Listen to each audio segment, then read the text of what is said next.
Look, some days you just have a bunch of stuff you got to talk about. Some days you just got a bunch of topics, and it might just be about the offense, it might be about the defense, it might be about the Backyard Brawl, it might be about recruiting, it might be, who knows what it might be about. And you're like, well, how am I going to tie this all together to make it like one thing? How am I going to make this one episode of the Morning Pit when we've got like 4 or 5 different topics that I want to talk about? And not one of those topics is worth like 20 minutes or so, but most of them are worth like 4 or 5 minutes. And so, how do I tie it all together? Or I just say, screw it. This is just a random thoughts episode. We got a bunch of different topics. There's a bunch of different things I want to say. Tomorrow's the mailbag edition of the Morning Pit. We went deep on the offense yesterday. We got the mailbag tomorrow.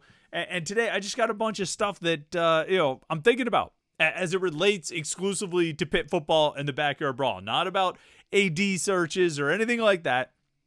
It's all about Saturday's game and what to expect out of Saturday's game, what Pitt needs to do in Saturday's game, some of the key components in Saturday's game, some of the reasons I'm optimistic, some of the reasons I'm a little bit concerned about Saturday's game. So, I guess last week I did like a Pitt-pourri, right? The old potpourri that's Pitt-pourri.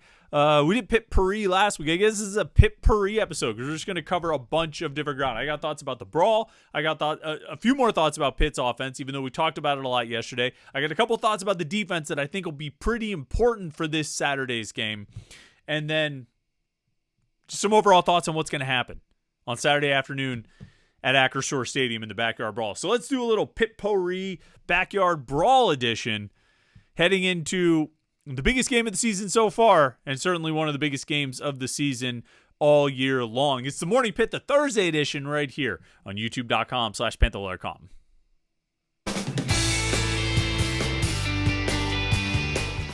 Yeah, welcome to the Thursday edition of the Morning Pit here on youtube.com/Panther-Lair.com. And I got to tell you, I hope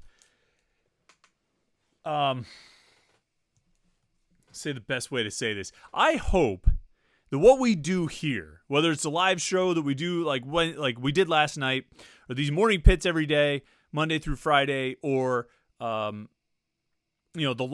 post game show that we'll do after the game on Saturday, or any like other Pitt football, Pitt basketball, Pitt recruiting content, Pitt sports coverage that you can get from us and from elsewhere. But I tend to think in terms of what we do here. I hope it gives you a little bit of respite from everything else in the world. Because by God, there's a lot of stupidity in the world right now. And yeah, I was looking at it right before we started this video, and so that's why I'm saying this. So maybe, like I said, it's Pitt-pourri, it's a bunch of different topics. Here's one: enjoy the Backyard Brawl, because at least it's something other than everything else that's consuming this country right now. It's this little thing, and it's a big thing because there's going to be like 70,000 people there, but it's something that you get to enjoy unencumbered by all the nonsense in the rest of the world. Like, you can actually root for a sports team and not feel like you're turning something important into just sports. It is just sports. And so you can cheer for it. Like, you can actually treat sports like sports instead of the fact that we treat politics like sports. And I didn't even want to say the P word. I don't even want to make it about that. But thank God for things like the Backyard Brawl.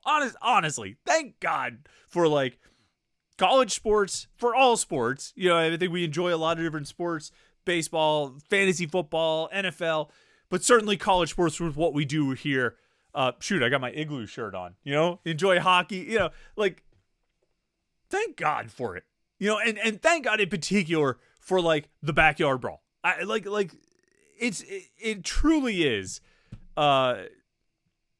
rivalry games are some of the greatest things in sports. Right, I think we would all agree about that. Across all sports, the best games in any given sport, aside from playoffs, are rivalry games. And when you can take a rivalry game into a playoff, like when there were Steelers-Ravens games in the playoffs, by God, it was some of the best stuff ever, right? And somehow, the rivalry games are always the best thing in any sport. But in college sports, I think it's even greater. It's stronger, it's deeper, there's more hatred, there's more dislike, there's more grudging respect. It's just, it runs deeper in college sports. And it truly is one of the greatest things about college sports is the rivalry games and how strong, how strong they are. You know what I mean? And how they hit just a little bit different or a lot different from pretty much anything else. And in this sport, in college sports, where so much And we've talked about this a lot. So much has just been boiled down to the bottom line of what can make the most money. And this is not to say that rivalry games don't make money, but like rivalry games in college sports still exist as this sort of special little thing that's outside everything else. No matter what else has happened, and certainly realignment has affected rivalry games. It's changed the nature of rivalry games. It's eliminated some rivalry games. And I think that makes us appreciate those rivalry games even more. Pitt and West Virginia don't play every year. This is, next year will be the final year of this current 4-game series. Pitt and Penn State only had a 4-game series that ended in 2019. And it's a shame. And I think we appreciate it even more when these games are actually played because it is awesome. Like I can't wait. And this was the first thing I wanted to say today. Actually, I was going to make it the last thing I said. I was going to end on this note, but since I'm talking about how like sports just really does give us a respite and a little bit of peace away from all the noise and the nonsense, we'll start here with this. Like I can't wait for Saturday. I can't wait for the atmosphere. I can't wait for the environment. I can't wait for 70,000 screaming fans, a portion of which will be West Virginia fans, and I kind of like that too. I kind of like that they're going to start their obscenity-laden chant, and I kind of like that Pitt fans are going to try and answer that, as they should. I like that element. I like that the players will have a little bit of something extra for this game, and whether they know it or not. Guys who are brand new to the program, Desmond Reed and Eli Holstein, and all the defensive transfers, all these guys, Lyndon Cooper, on the offensive line, all these guys who have not played in this rivalry before, who maybe know about it or don't, they will get it instantly from the second the game starts, from the time they walk out on the field, and that place is packed. When they finish the anthem or they, do whatever they do before the game starts, and that whole like pregame section is kind of a blur for me. I couldn't tell you what the whole pregame ritual is. There's just a lot going on, a lot you're trying to keep track of at that point. But the players who haven't been part of this before will get it instantly. And I'm sure the players who have been a part of this before are telling them all week and have been telling them all week about what to expect when Pitt and West Virginia play. It's great. And in a lot of respects, these rivalry games are maybe the last connection we have to the old college sports, the old college football, the old way of doing things before even the BCS, when it was just college sports. And I'm not saying, I don't mean to make this sound like I'm pining for those days again. I think there were a lot of things that needed to change. I personally am not a fan of unpaid labor, but that's beside the point. If there's any connection we still have to that old era of college sports, it's these rivalry games. It's not even bowl games anymore because those things have been neutered with players sitting out and you get half a roster playing out there and you don't really have, teams playing. And then with the proliferation of bowls, more and more bowls, it became less and less interesting and less notable that you made a bowl. So, I mean, that has sort of whittled away, but these rivalry games still exist. And I hope they always will. I hope the great rivalry games always will exist. And I think they will. And maybe with something like a Texas A&M, you'll get a rebirth of that with Texas in the SEC now. But I mean, Texas, Oklahoma, Ohio State, Michigan,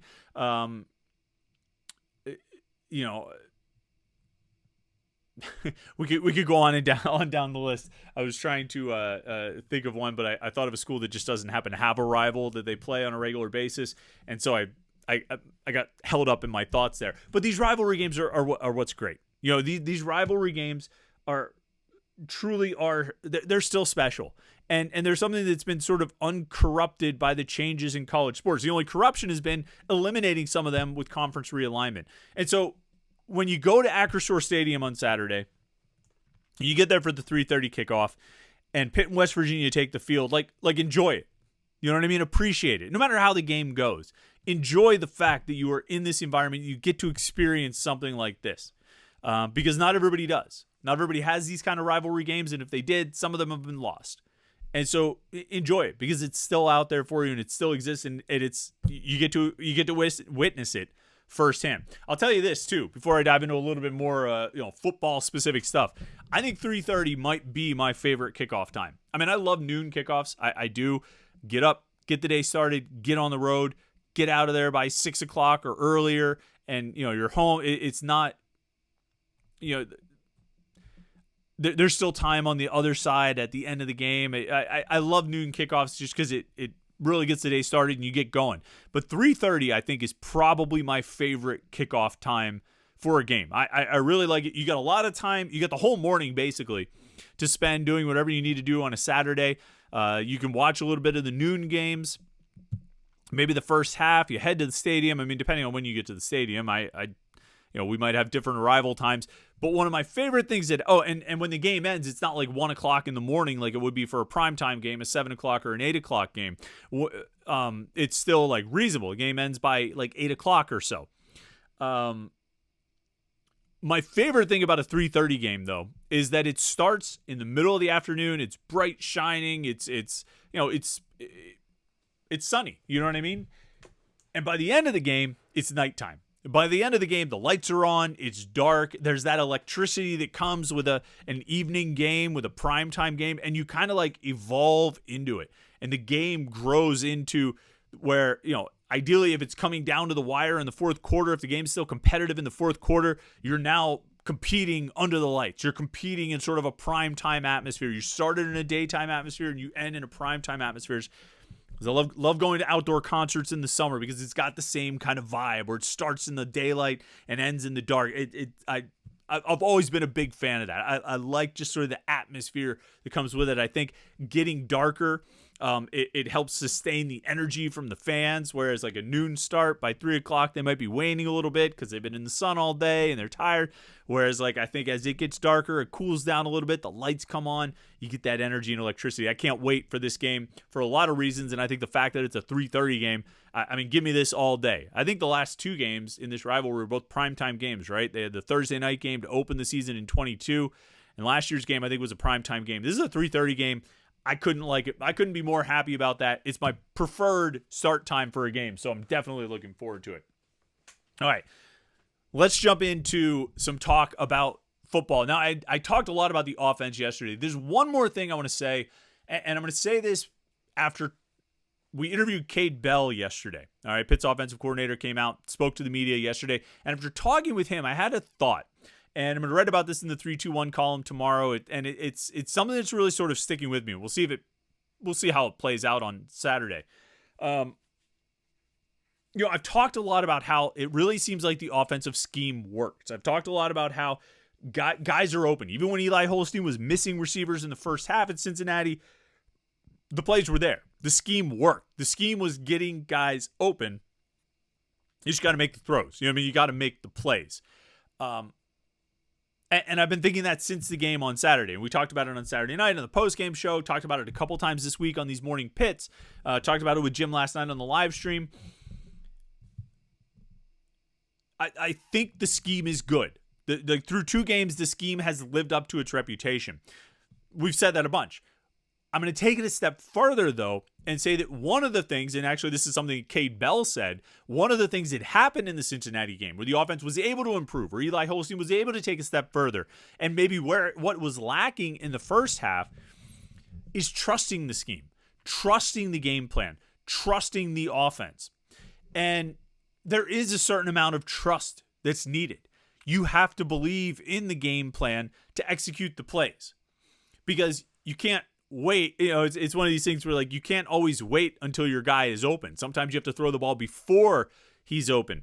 But the game plan and the offense are designed as such that the guys will get open. You need to trust that the game plan is sound. You need to trust that the scheme is sound. You need to trust that your teammates are going to execute as they should, which I think they largely did on Saturday at Cincinnati. And I think as the game went on, maybe one of the things, and this is what Cade Bell said, is one of the things that changed for Eli Holstein is he started to trust. And I think the players around him started to trust. They trusted the scheme. And you saw what happened. I mean, he ends up throwing for 300 yards, 3 touchdowns, because they trusted the scheme.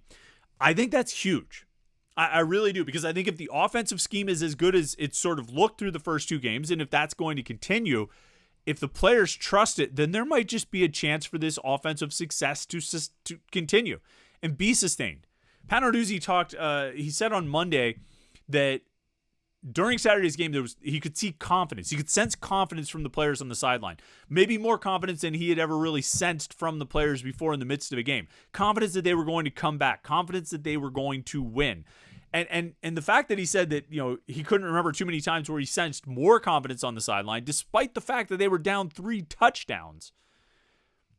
Maybe a little bit of that, or maybe a lot, is the players developing a trust and a confidence in the scheme and in the game plan.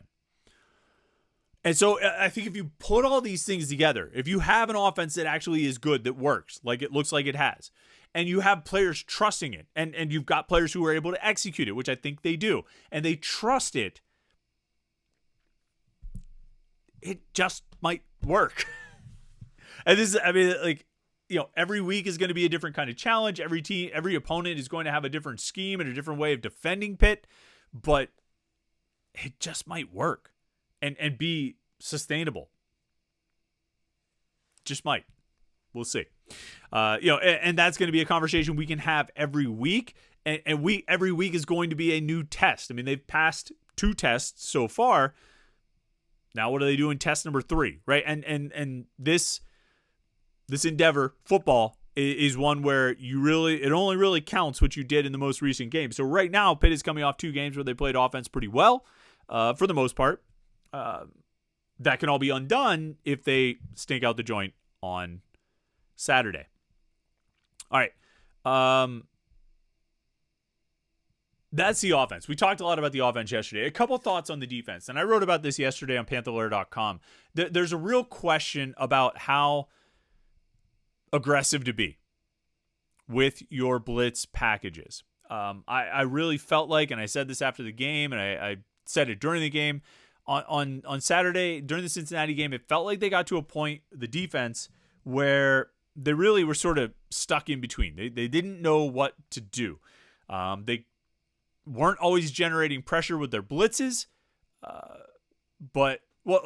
should say it this way. They couldn't really generate pressure without blitzing, but at the same time, they weren't really doing a very good job covering when they did blitz. So, and they weren't always getting there when they blitzed. And so they were in this sort of weird in between. They couldn't decide what they wanted to do. Should they blitz? Should they try and drop into coverage? It wasn't really, anything this or that. Well, Pro Football Focus says that Pitt blitzed Brendan Sorsby on 60.5% of his dropbacks. Let's just call it 60% because it's annoying to say 60.5. 60% of his dropbacks. And they held him to less than 40% completions on those dropbacks when they blitzed, right? On that 60% of his dropbacks when they brought extra guys, rushed 5 or more. And so that's good. You hold him under 40%. That's effective, right? Well, part of the problem is, even though he only completed 9 passes against the blitz, 3 of those 9 went for touchdowns. And so you end up with this sort of feast or famine for Pitt's defense, where, they blitz, which they did 6 out of every 10 dropbacks. They did 60% of the time. They blitz, and they either get there or they give up a touchdown. It sort of felt that way. And we've talked before. I mean, this isn't the first time we've talked about Pitt's defense in these terms. They either get a sack or a touchdown. It's not that drastic. It's not just an either or. Pitt's defense, they're either going to get a sack or give up a touchdown. But it feels that way sometimes. See the lights flashing. I think other things are being turned on in the house. But it feels like it's feast or famine with this defense a lot of times. And I think on Saturday at Cincinnati, it was even enhanced. And so they've got to figure out what they want to do, who they want to be, and how they want to attack. If they're going to blitz, they've got to be able to get there. And, I think a big part of the problem is they're just not getting the pressure with their front 4. If you look, I compared the numbers on Pro Football Focus with the Cincinnati game this year and the Cincinnati game last year. Cincinnati game this year, Pitt was credited with 21 pressures. According to Pro Football Focus, last year they were credited with 19 pressures. So 2 more this year, but not a huge difference, right? 21 pressures, 19 pressures. I didn't look at how many total dropbacks. It might have been, maybe it was even higher percentage that was under pressure. But just take those raw numbers, 21 pressures versus 19. Except last year, like I said, this year, like I said, they blitzed 60% of the time. Last year, they only blitzed about 34% of the time. So even though they got almost the same amount of pressures, they were doing it with less blitzing. And so you look at the numbers, and 2023, Dayon Hayes against Cincinnati. We're just taking the Cincinnati comparisons. And again, Emory Jones and Brendan Sorsby, different quarterbacks, so it's not a one-to-one comparison. But Dayon Hayes led Pitt in pressures last year against Cincinnati with 5. Shane Simon had 4, but then DeAndre Jules, Bram Brema, and Nate Temple had 2 each. So 4 out of the top 5 players in pressures against Cincinnati last year were defensive linemen. This year against Cincinnati, Brandon George had a team-high 5 pressures. Kyle Lewis had 3. And then Rasheem Biles, Jimmy Scott, Nakai Johnson, and Nate Matlack had 2 each. So out of the top 6 pressures, top 6 players in recording pressures against Cincinnati this year, 3 out of the 6 were defensive linemen. Last year, 4 out of the top 5. So it's an 80% versus 50%. If you want to think about it in terms of percentage, you get the point. You've got George, Lewis, and Biles as among the top pressure creators this year. Last year, you had Simon, and he was the only linebacker among the top pressure creators against Cincinnati. So you see the point. They had to blitz more to get pressure with the linebackers to end up with roughly the same total number of pressures. Whereas last year, they blitzed a whole lot less, still got right around the same number, but got pressure out of the front 4. And this is one of the areas where they need a big improvement. And we've been talking about this for the last 2 weeks. The defensive line has to get pressure. Now that carries over to the run defense as well. West Virginia is going to run. I don't think Pitt's run defense did very well against Cincinnati. I think the thing that stopped Cincinnati's run game was Scott Satterfield not running the ball more. Corey Kiner was doing whatever he wanted. He finished with, what did he have? 149 yards on 20 carries, averaged 7.5 yards per carry. C.J. Donaldson from West Virginia over the last 2 years has carried the ball 25 times for 227 yards. That's more than 9 yards per carry against Pitt. I'm talking about C.J. Donaldson, 9 almost 10 yards per carry, 9 yards per carry against Pitt. That's concerning. And so again, what you've got is a need for the defensive line to take a step forward, both in creating pressure on Garrett Green when he drops back, but also in stopping the run, which they didn't do a very good job of last week against Cincinnati. Certainly didn't do a very good job of against West Virginia last year. And that's going to be a big emphasis for West Virginia again this season. They're 1-1 on the year. They've run the ball more than they've passed it. They beat Albany. They lost to Penn State. The run game is their main priority. That's how they're going to attack. Pitt's got to show that they can stop it. And if they can't, well, they need to be able to score. My guess for this game is that West Virginia is going to get theirs on the rushing yards. They're going to get what they want out of the rushing game. That's going to create problems for Pitt. It's going to open up opportunities in the passing game. And so it's going to be a question of whether Pitt can score. And I don't want to say keep up, because I don't think this is going to be like a 45-44 bad score to pick. It's not going to be like a 49-47 shootout. But Pitt's going to have to be able to keep up in this. Like, their offense is going to have to put the pressure on West Virginia. You know what I mean? Get up by a touchdown or two, force West Virginia to start throwing more without the without the comfort of the running game.